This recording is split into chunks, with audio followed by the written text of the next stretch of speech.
오늘은 복음 묵상 71번째 시간으로 영혼의 구원을 받은 우리는 몸의 구원이 완성될 그날을 소망해야 한다는 제목으로 함께 말씀을 나누겠습니다. 로마서 8장 24절에서 25절까지의 말씀입니다. 우리가 소망으로 구원을 얻었음에 보이는 소망이 소망이 아니니 보는 것을 누가 바라리요. 만일 우리가 보지 못하는 것을 바라면 참으로 기다릴지니라. 첫 번째로 우리가 나눌 내용은요. 우리는 성령님을 통해서 구원받은 증거가 있다는 것입니다. 로마서 5장 5절의 말씀 보시면은 소망이 우리를 부끄럽게 하지 아니함은 우리에게 주신 성령으로 말미암아 하나님의 사랑이 우리 마음에 부은 바 됨이니라고 말씀합니다. 우리가 십자가에서 죽으신 예수님을 성령님의 증거를 통해서 믿었을 때 우리는 구원을 받았습니다.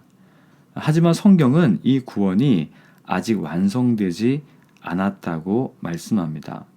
아직 완성되지 않았다는 표현은 우리가 성령님을 통해서 받은 구원이 불완전하다는 뜻은 아닙니다. 다만 예수님이 재림하실 그날에 우리의 구원이 완성되는데 구원이 완성된다는 표현을 사용하는 이유는 우리 자아 안에 여전히 남아있는 죄의 본성 때문입니다. 우리는 예수님의 구속의 은혜 아래서 분명 죄의 세력 아래에 있었던 과거와는 다른 모습, 이전에는 죄만 지었다면 이제는 죄를 짓지 않을 가능성과 죄를 지을 가능성 모두를 가지고 있는 것을 말하는데요. 어떤 분들은 예수님의 구속으로 우리를 완전히 변화시켜서 죄를 짓지 않는 존재로 만드시면 얼마나 좋습니까? 라고 말할 수 있습니다. 저도 그러면 얼마나 좋을까라는 생각을 합니다. 하지만 하나님의 말씀을 보면 두 가지 측면에서 우리는 아직 완성되지 않은 이 구원의 삶을 살고 있다는 것을 알 수 있습니다. 첫째는 우리는 우리 자신의 의로움이 아니라 오직 예수님의 대속의 공로 때문에 구원을 받았습니다. 이것은 우리가 하나님께로부터 지음받았을 때에도 그렇고 타락하여 죄에서 구원받았을 때도 우리는 여전히 하나님을 의존할 수밖에 없는 존재라는 것에서 우리의 존재 자체로는 완전할 수 없다는 것을 알 수 있습니다. 둘째는 타락과 구원은 이 땅에서 이루어진 일입니다. 물론 창조 또한 이 땅에서 이루어진 일이지만 사람의 타락과 함께 하나님의 처음 창조와는 달리 타락한 이후의 사람과 이 세계는 분명한 차이가 있습니다.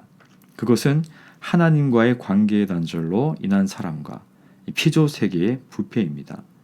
하나님은 사람의 타락 이후에 인간의 역사를 세상으로 표현하면서 하나님의 완전한 나라와는 구별하셨습니다.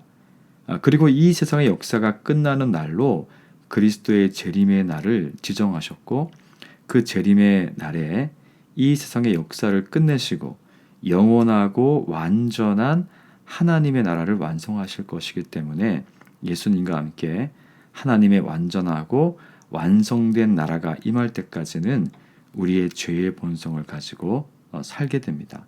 그래서 죄의 본성을 가지고 이 세상을 살아가는 우리는 삼위 하나님과의 인격적인 교제 안에서 반드시 살아야 합니다.